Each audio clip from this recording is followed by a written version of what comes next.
Terry Allen Kath was born on January 31st, 1946 in Chicago, Illinois. He's most notably known for having been one of the founding members of the band Chicago. Terry was born to Raymond Elmer and Evelyn Maylene Haugen. He had an older brother named Rod and was raised in the Norwood Park area of Chicago. He was of German, English, and Scandinavian descent. His brother Rod played the drums and his mother played the banjo, which he tried to learn for himself. In the 9th grade, Terry acquired a guitar and amplifier. His influences included The Venture, Johnny Smith, Dick Dale, and Howard Roberts, then was later influenced by George Benson, Eric Clapton, and Jimi Hendrix. Kath attended Rufus M. Hitch Public School, Taft High School, and DePaul University. Some of his favorite movies included Taxi Driver and Fantasia. Unlike several other members of Chicago, Kath did not receive much formal music training and was mostly self-taught. In a 1971 interview with Guitar Player, he stated that he had tried professional lessons but abandoned them because all he wanted to do was play those rock and roll chords. According to one source, Terry also didn't read music. Kath's father wanted him to have a steady career, but Terry preferred a career in music. In 1963, Terry joined his first semi-professional band, which was called the Mystics. He later moved on to Jimmy Rice and the Gentlemen in 1965.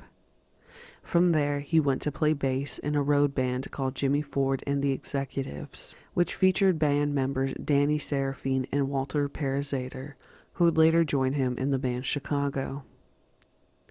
In 1966, he joined the cover band The Missing Links and started playing in clubs and ballrooms on a regular basis. Parazater's friend Lee Laufname would play with the band from time to time as a trumpeter. Terry received an offer from James William Guercio to play bass for the Illinois Speed Press, which was another band from Chicago, and to move to Los Angeles. Kath declined the offer as he considered the guitar his main instrument, and he wanted to sing vocals. Terry stuck with his bandmates, and they quickly recruited James Pankow, a trombonist, and Robert Lamb, a vocalist and keyboardist. In this group, they played a style reminiscent of Ray Charles, and Terry sang the lower range lead vocals. They called themselves The Big Thing, and practiced in Parazater's parents' basement. Eventually, they added singer and bassist Peter Cetera. In June of 1968, the band moved to Los Angeles. The band moved and signed with Columbia Records, changing their name to Chicago Transit Authority. They started performing on a regular basis at the Whiskey A Go-Go in West Hollywood, which gave them more exposure, and they became opening acts for bands such as Janis Joplin and Jimi Hendrix. Jimi Hendrix is quoted as having said about the band, "Geez, your horn players are like one set of lungs, and your guitar player is better than me."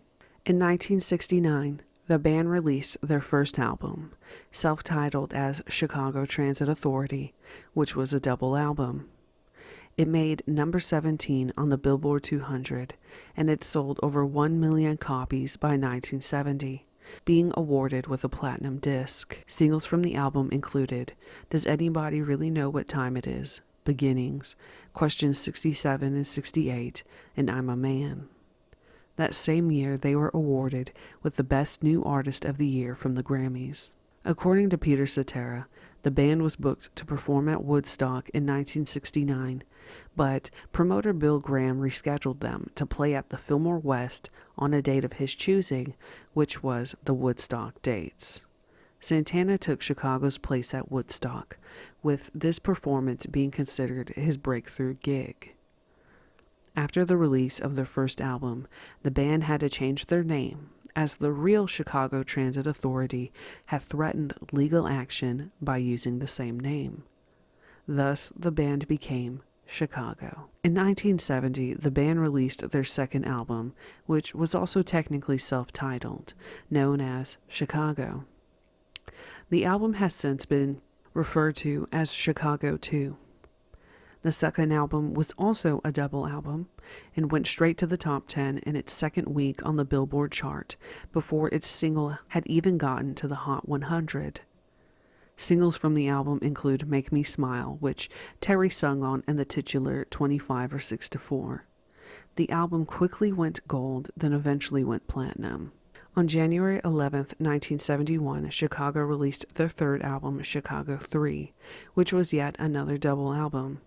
The band was described as having been fatigued and road-weary by Danny Seraphine when they went into the studio to record. The album sold well on its release, going gold only a month later. On July 10th, 1972, the band released their first single-release album, Chicago 5. It was their fourth studio album, which featured singles such as Saturday in the Park and Dialogue Part 1 and 2. The album was considered a back-to-basics type album, with it resembling their first album more. The album was recorded at Caribou Ranch, a studio built by James Guercio that same year in Colorado. It was on the road that led to the ghost town of Caribou. Chicago would record their next 4 albums there, and Terry is cited as having loved Caribou Ranch, which was an hour out of Denver and 8,600 feet above sea level. The studio itself burned down in a fire in March of 1985. On June 25, 1973, Chicago released Chicago 6, another single-release album. It was certified gold less than a month after release and certified platinum twice. Also in 1973, Terry played lead guitar and sang the lead vocals on the closing song Tell Me for the 1973 drama movie Electric Glide in Blue. The song was also used on the final episode of TV series Miami Vice, and members of Chicago also appeared in the Electric Glide movie. Chicago released their sixth album, Chicago 7, on March 11, 1974. It was their first double album since 1971, and it incorporated more jazz instrumentals. This incited various reactions from their audience, though the band enjoyed the experience. Peter Cetera and the producer James Guercio were wary of the commercial risk of the jazz sessions. The band was relatively divided on the jazz material, with some feeling that it was too good to throw away, though others wanted to incorporate more pop and rock material. Singles from the album include I've Been Searching So Long, Call on Me, and Wishing You Were Here. It is the only album for having writing contributions from all band members. Terry is credited with having written Song of the Evergreens and Biblos, of which the latter he sung on. Terry also sang on the single Wishing You Were Here, and the album went gold on March 18, 1974, then platinum in 1986. On March 24, 1975, Chicago released their seventh studio album, Chicago 8. After 5 straight years of constant activity, the band was feeling drained when they went to record this album in the summer of '74. The album was only recorded within the time span of August through September of that year. The inside of the original album included an iron-on t-shirt decal of the album cover and a poster of the band in a station wagon being pulled over by police. On June 14, 1976, Chicago released their 8th studio album, Chicago 10. It was their 8th studio album, though their 10th overall, including live and compilation albums. It was certified gold a week after release and made number 3 on the Billboard 200. On September 14, 1976, the album was certified multi-platinum. In honor of this, the band was awarded a 25-pound bar of pure platinum made by Cartier, a French jewelry manufacturing company. One of the most famous singles from this album is If You Leave Me Now, which was the band's first number 1 single. The song went on to win 2 Grammys, and it was almost actually left off of the album after being completed last, and Terry himself wasn't too big on the song either.